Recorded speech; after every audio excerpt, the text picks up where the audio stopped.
So, Omo, I mean, mental health. I mean, like, you seem to be an advocate. In fact, you're an advocate these days. So, Yeah. what sparked your interest in mental health? Okay, so it was personal experiences. Um, I at different times, I guess because of pressure that I put on myself and pressure that I feel externally, right? I've struggled, and I would say to a degree still struggle with depression and anxiety. And so for me, in dealing with my own personal issues and so on, I sought help, and I started speaking to a therapist, and it made such a difference to me that I thought, why didn't I do this sooner? And why are more people not looking after themselves mentally the same way we would do physically? So that was when I took it as my goal to spread the word, spread the gospel of mental health, and get as many people as possible to buy into the idea that your mind is just as, or even maybe more so, important as your body. So you need to look after it. I think you just said like two interesting things here, right? So like this words like depression, anxiety, and therapies, they're like alien to like most of us, especially in the Nigerian context. Everybody would say like, what's it supposed to be?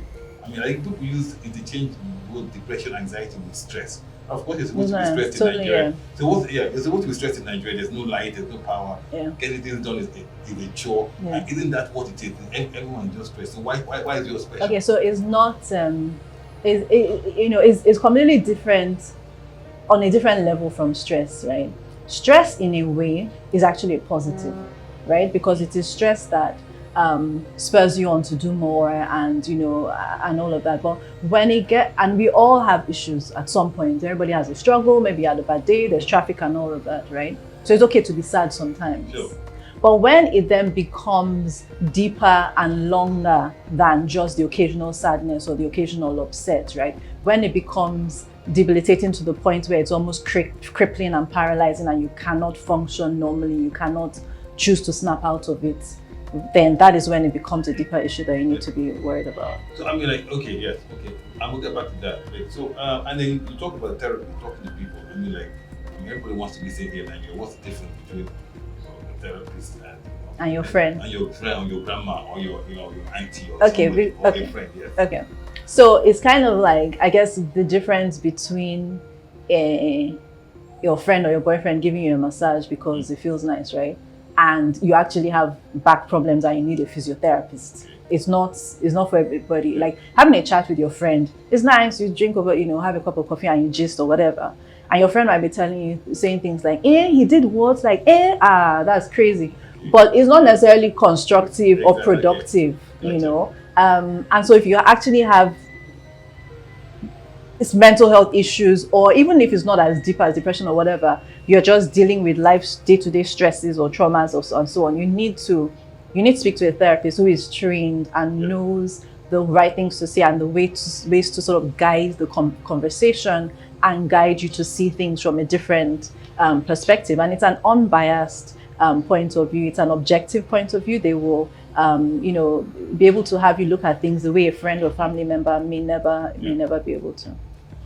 Okay, I mean, my next question is on the connection between physical and mental health. Mm-hmm. I think COVID and lockdown have been an awakening for many people because before COVID was always everyone just focused on the physical side. Yeah. People with underlying physical problems are more likely to have like bad COVID experience and maybe fatal.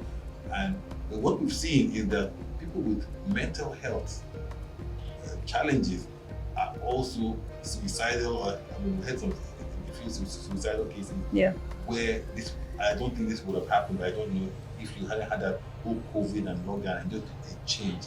Now, I mean, for you, is there, I mean, like, does physical well-being affect mental, or is mental a driver? So, I mean, in your opinion, which comes first, the chicken or the egg, or the egg or the chicken? I was about to say it's egg or chicken. Yeah. So we can argue that endlessly, right? But it's both, right? So if if an individual has mental health issues, and they're unwell physically, then again, because of that just feeling of helplessness and hopelessness, right, they're less likely to go and get help for their physical challenges, and then it deteriorates into something else.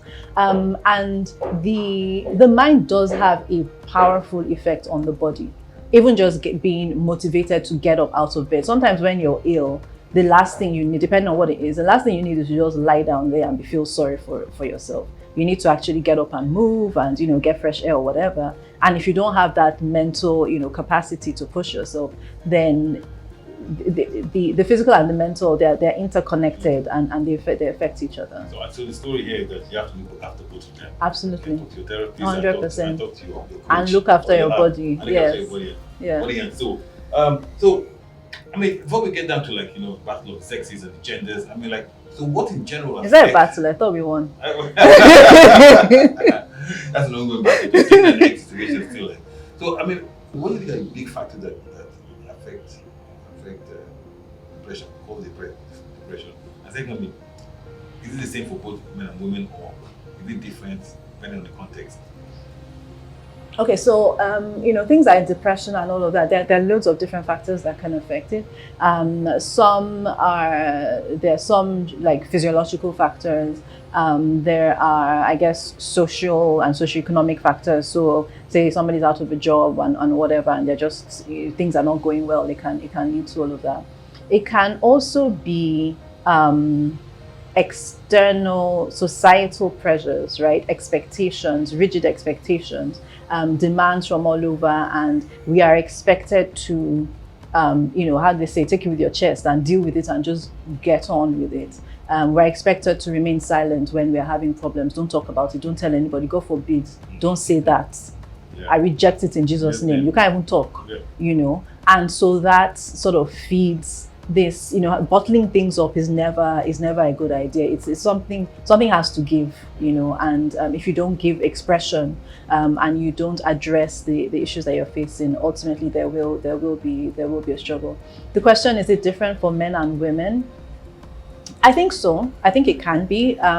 Women naturally are more emotional, right? And I guess that's why you would call us the weaker sex. Women are naturally more emotional. And aside from emotions, there's also hormones, right? Yeah. So there are all the hormonal issues that we have to deal with. Yeah. And whether it be the usual monthly cycle, or a lady who's had a baby, and you have things like postnatal depression and all of that.